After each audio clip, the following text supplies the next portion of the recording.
உருண்டாள் புரண்டாள். அப்படி உருண்டு அவள் உயிர் போகக்கூடிய நேரத்தில் அவளுடைய உயிரானது அந்தரத்திலே ஜொலிக்கும் தாரகையாக ராமுடைய கைப்பானத்தால் மறைந்தார்.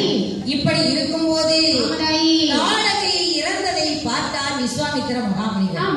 அவருக்கு சந்தோஷம் தாங்க முடியல. ராமா செய்வதற்கரிய காரியத்தை சிறப்பாகவே செய்து முடித்திருக்கிறார். எண்ணுதல் காக்கரிது 2 நாள்.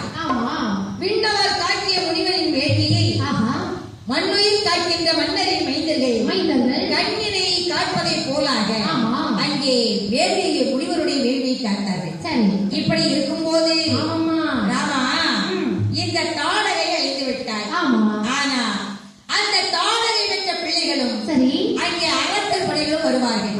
நீங்கள் இருவரும் ஜாக்கிரதையாக இருக்க வேண்டும் என்று சொல்லிவிட்டு முனிவர் யாகம் செய்ய போக அப்படி முனிவருடைய யாகத்தை எப்படி காக்குறாங்க?